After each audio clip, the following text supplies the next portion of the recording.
Hi everyone, I'm Shelby and I am an educator here with BEMP, and today I'm going to show you how to create your own precipitation station at your home. And this will be part of our monthly monitoring series of videos so you can make your own monitoring station at your own house. I actually already put mine up. You can probably see it right there, and I'm going to show you how to make it. It's raining today, so I thought it was the perfect day to put it out, especially because we don't get a lot of water here in Albuquerque. So I thought today was the day to put it out. So I did. So I will show you how I made it. First question I have for you is, what is precipitation? Precipitation might be kind of an unknown thing to us here in Albuquerque because we don't get much of it, but we do get some. So precipitation is any type of water that is falling from the ground. So it can either be in the form of rain, it can be in the form of snow or hail. Those are the main ones that we'll know of. So that is precipitation. Even though we don't get much of it, it still is a major driver of our ecosystem, and particularly in the bosque. The cottonwood trees heavily rely on the water, particularly in flooding, for growth and just survival as well.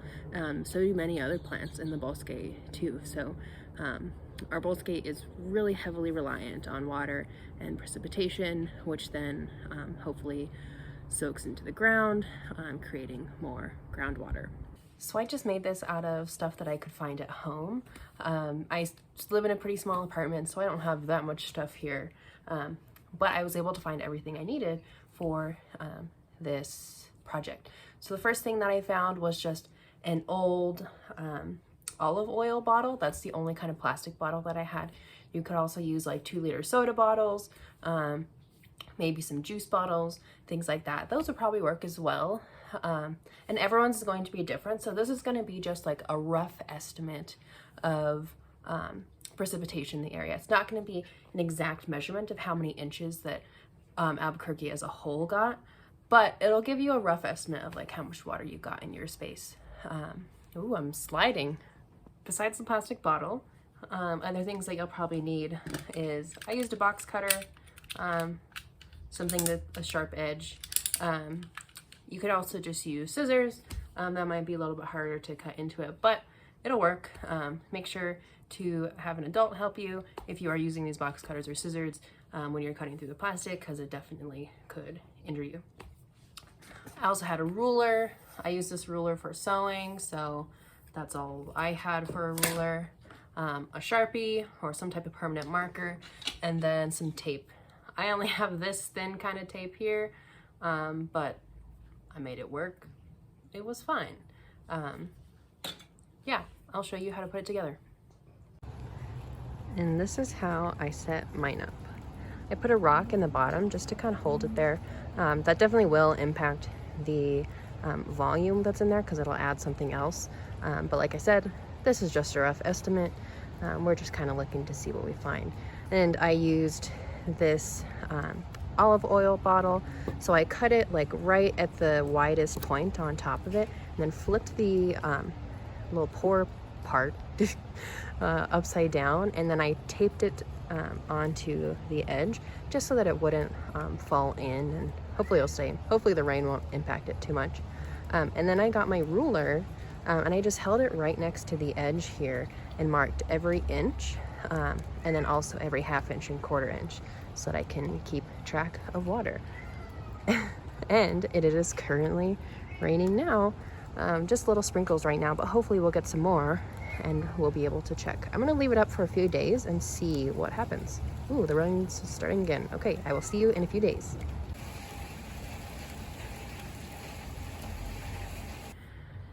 Okay, it is the next day, and we got some precipitation. That's pretty cool. So I'm gonna open this up, and we're gonna kind of look at how much water I got, as well as what we do at BEMP in the bosque when we're actually monitoring how much water or precipitation we're getting then. So let's open it. All right, I have my precipitation gauge here, my at-home one, and like I said, I just used an old olive oil bottle that I had because we're just using what we got. So I taped up the top. So let me get the tape off here. Okay, it took me a while to get the tape off, but I eventually got it. I'm gonna explain really quick why we put the lid this way. So I have the lid flipped upside down. One, it makes kind of like a little funnel so that all the water can drain in there. And also, it kind of acts as a barrier for all this water to evaporate out. So evaporation is when water turns into a gas and then floats into the atmosphere and then just disappears.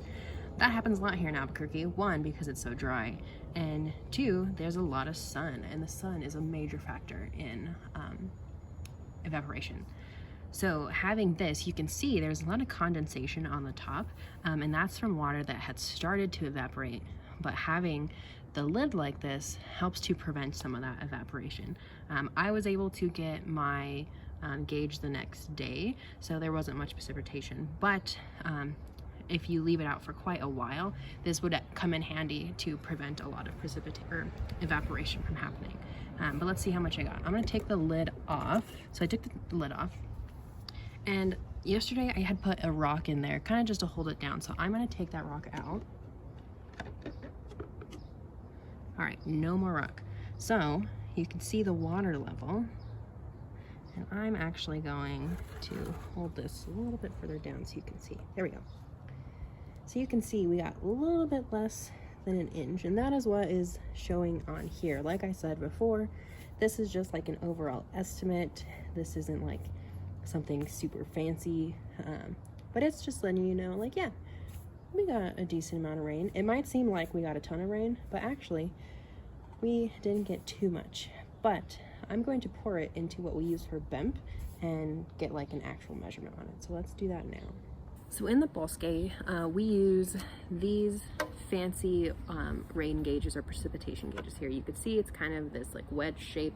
This is called a TrueCheck precipitation gauge, and it has already done the math of water, volume, all of that kind of stuff for us. So we just have to read it and we're good to go. We primarily measure in millimeters. This does show you millimeters and inches, which is cool. So I can kind of compare to my at-home one to kind of see what it's the accuracy of it. And we collect these every month.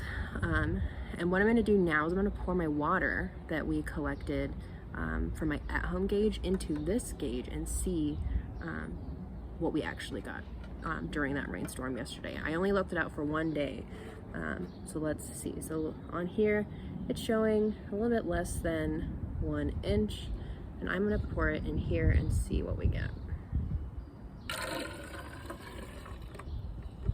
Ooh, look at that. That was pretty good. Okay. Wow, that actually worked really well. I'm really surprised. So in our millimeters, we got about 23 millimeters, which is pretty cool. But in inches, we got 0.9 inches. So just like I said, a little bit under 1 inch, which is pretty cool. I actually really didn't think it was going to be that close. So that's pretty sweet. Again, everyone's bottle is going to be different. If you're using like a soda bottle or a juice bottle, they're all shaped differently. So just gonna put that out there. They're probably gonna be a little bit different, but that was pretty cool. That's pretty close. What we do in the Bosque is, because we have my lid on my at-home one to prevent evaporation, what we do in the Bosque is we actually just use oil. So I'm gonna show you how we do that. So I have a little bottle of oil here, and this is just vegetable oil. And I'm going to just pour a little tiny bit of it into our rain gauge that has water in it. A little bit more than that. Perfect. All right, and you can see the oil is on top. The water is on the bottom. Oil is less dense, so it floats on top of the water. And that creates a seal in our rain gauge that keeps the water underneath it so it doesn't evaporate. It's pretty cool, and it's something that, like, I didn't really think about of it. I was like, oh yeah, something easy to do is just put oil on top and it won't evaporate. Crazy. So if you wanted to, in your own at-home rain gauge, you can put oil in yours as well, and that'll be just like an extra layer to make sure it doesn't evaporate. But you can see clearly there's a distinct line between that, and at that line is where we measure in the Bosque, which is pretty sweet. So we ended up getting a pretty good amount of rain yesterday, and that's awesome. It rained almost all day, and I didn't even put it out at the beginning of the rainstorm. I put it out like midday or a little bit later, so that's pretty awesome. One last thing, I am going to pour this water into some of my plants so that I'm recycling my water that I'm collecting, and I am not just pouring it down the drain, because we need all the water that we can get. So I'm gonna pour it in my plants here. The vegetable oil should be fine. There's not much of it there. So yeah, make sure to dump out your water into some plants. So for this next portion, if you are collecting your rainwater by yourself, like continuously, so maybe you're leaving it out and you're checking it every month like we do with BEMP, or you're checking it every week or 2 weeks, something like that, you can record all of that data down and start tracking it that way. We also have put on some BEMP data that we have collected actually in the Bosque, and there are some questions about that as well. These precipitation graphs are focused on 2 sites in the Bosque, so take a look at those and also answer some of the questions on them. So it's really just looking at reading the graph, looking at what is on the X and the Y axis, as well as being able to read which months had the most rain or the most precipitation, and which ones had the least amount, and then maybe making some predictions in there as well. So that's a way that you can take it to the next level. I really hope that you all are able to record this data long term over a few months, and you can really get to see kind of the changes in precipitation in Albuquerque. So thank you all for joining me today. I hope to see you all soon, and I hope that you all are able to make this awesome monitoring station at home. It's something really easy. You can do it with materials you find. I just got mine out of the recycling, and it was great. So I will talk to you all later. Thank you.